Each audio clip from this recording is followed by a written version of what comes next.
due to I suffer from complex PTSD.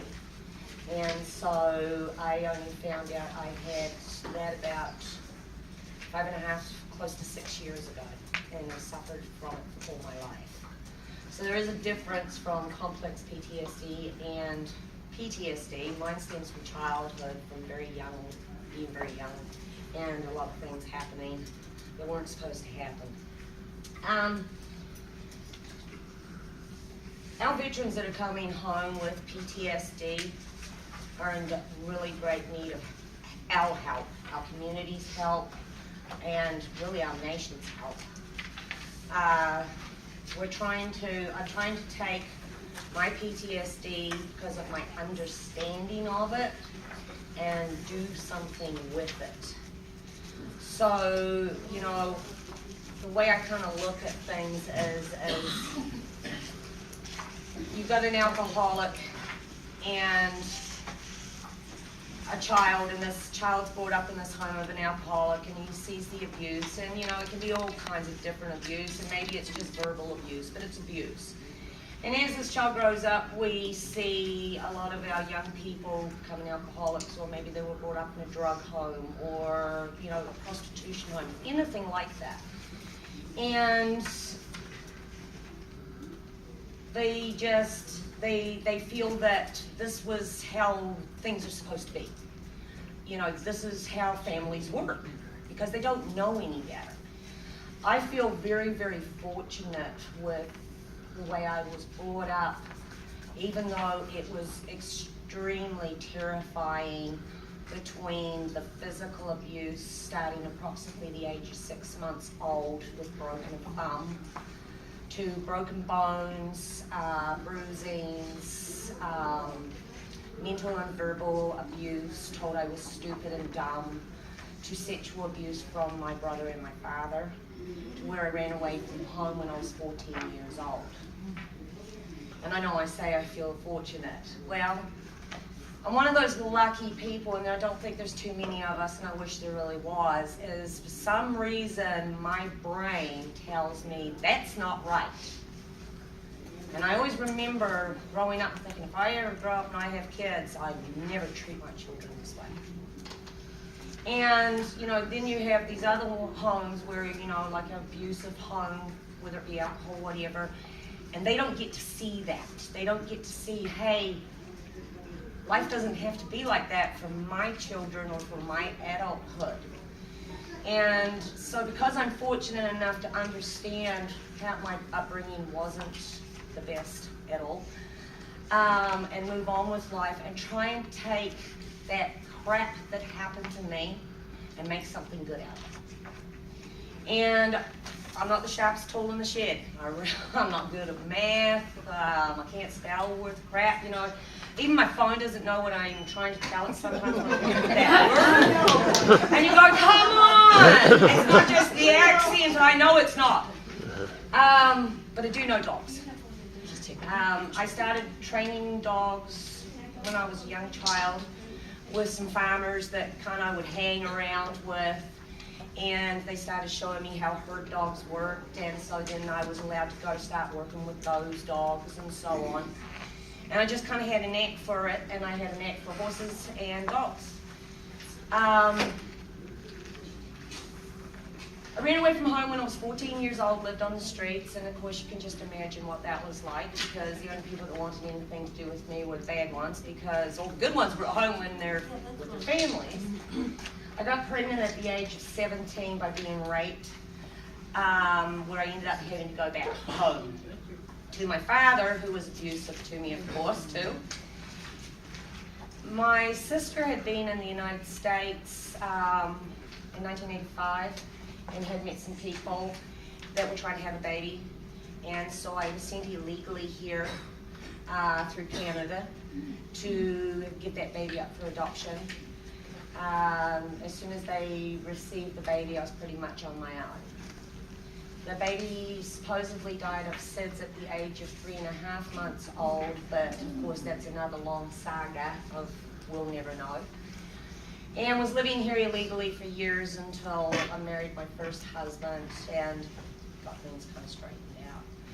So even as a young adult here in the United States, you know, I had a pretty rough go of it. I had a lot going on up here, didn't know what was going on. I've had these episodes physically all my life where it looks like somebody's literally put a hose on me. I start sweating. I get really, really hot. I go completely blind and completely deaf if it's allowed to go too far.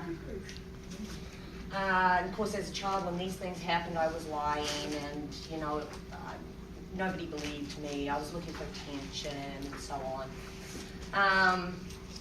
Anyway, at the age of 45, we had brought Cloud, Sky's brother, big old German Shepherd, and he was approximately 8 months old.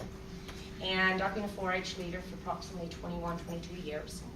And my son wanted to show a dog at Ben Franklin Fairgrounds, and so we got German Shepherd Cloud, and he was in school one day, and my husband was still sleeping, and I got up, and I remember, I don't know why I remember this, so I can just still see it. 6:15, got up, went to the bathroom, went down to let the dogs out. I live on a 1,400 square foot, which is not much bigger than this, actually. And I started having an episode. I've always been able to get them to stop. I lay on the ground, I lay on my stomach, and I just try and do breathing, and it passes.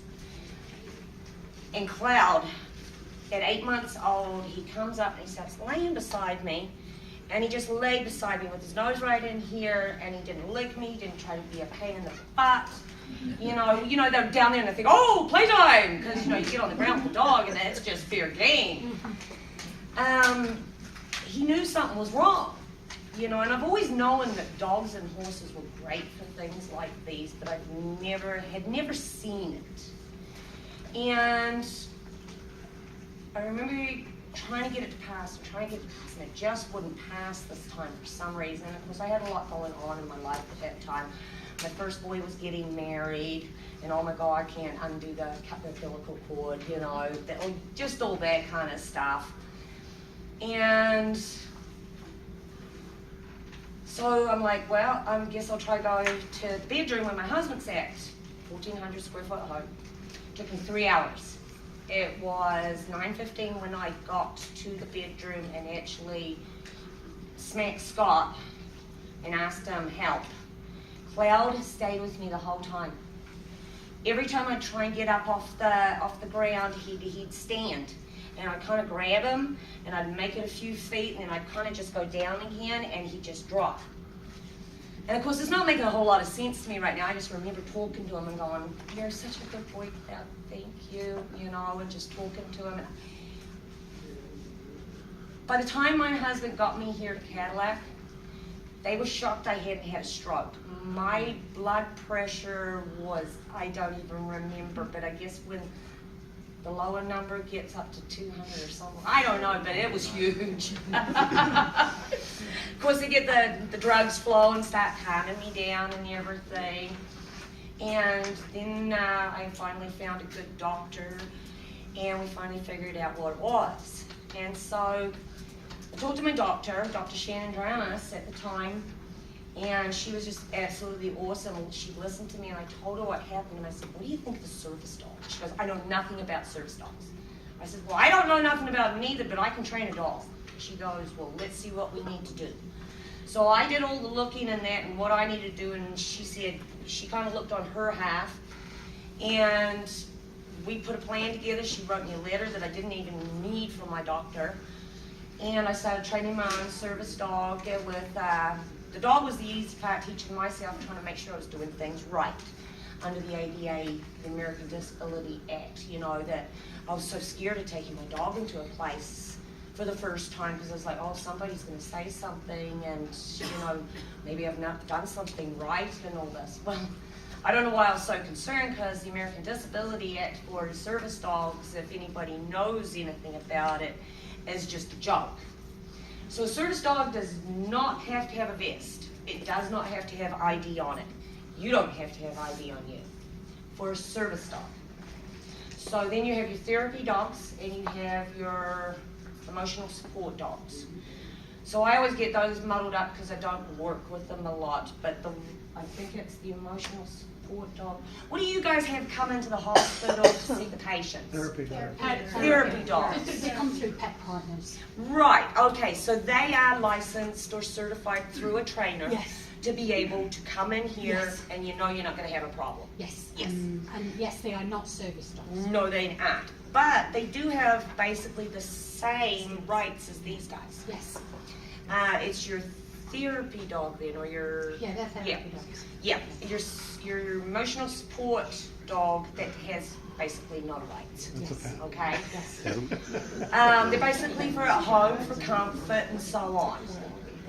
And I know, you've probably heard, there's a lot going on with the dogs right now, all these fake dogs that are in grocery stores, Costco probably in here too, lifting their leg and barking at people and getting in the way, and you guys probably cringe every time you see one, because I know I cringe when I see one come onto my property and I go, oh my Lord, they've been taking us places.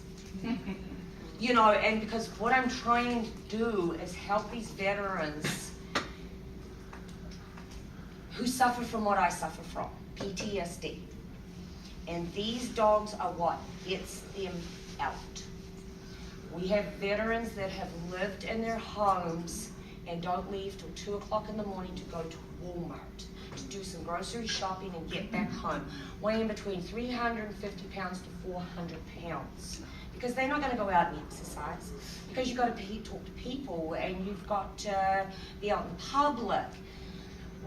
That is one of our veterans who has Henry, who's an Australian Shepherd. He now lives down at the bottom of Oregon.